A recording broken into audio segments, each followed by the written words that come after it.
नमस्कार, मी गौरी आणि आज मी खूप दिवसांनी कॉलेजमध्ये आले होते कारण की आमचे पेपर जवळ आलेत आणि हॉल तिकीट घ्यायचं होतं. दिवाळीच्या सुट्टीनंतर पहिल्यांदाच सगळेजण भेटत होतो. त्यानंतर हॉल तिकीट तेव्हाच भेटणार होतं जेव्हा आम्ही कॉलेजची फी कंप्लीट करू. त्यासाठी अर्ज लिहिला आणि स्कॉलरशिप कॉलेजच्या फी मध्ये वळून घेतली आणि खूप मोठी लाईन इथे होती. त्यानंतर जे उरलेले पैसे होते स्कॉलरशिप वळून झाल्यानंतरही ते भरून घेतले आणि फायनली हॉल तिकीट हातामध्ये आलं. त्यानंतर म्हटलं की जरा फिरून यावं, 2-3 गोष्टी घ्यायच्या होत्या. म्हटलं डीमार्ट मध्ये जावं. जाता जाता वडा खाल्ला आणि डीमार्ट मध्ये गेलो. डीमार्टच्या बाहेरूनच ठरवलं होतं की ज्या 2-3 गोष्टी घ्यायच्या आहेत ना तेवढ्याच घ्यायच्या आहेत, बाकी दुसरं काहीही मी घेणार नाहीये.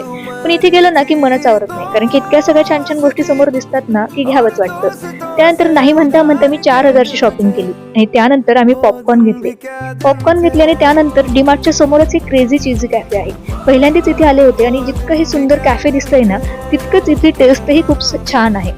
तर मग पहिल्यांदा सँडविच घेतलं, त्याने पोट काय भरलं नाही. म्हटलं पिझ्झा ऑर्डर करावा आणि जस्ट फक्त ट्राय म्हणून हा पिझ्झा केला होता, पण इतकी सुंदर टेस्ट होती की जेव्हा मी पिझ्झा खायचं माझं मन होईल ना तेव्हा ह्याच कॅफेमध्ये येईल. त्यानंतर कोल्ड कॉफी घेतली आणि असा होता माझा आजचा दिवस. भेटूया पुढच्या व्लॉगमध्ये.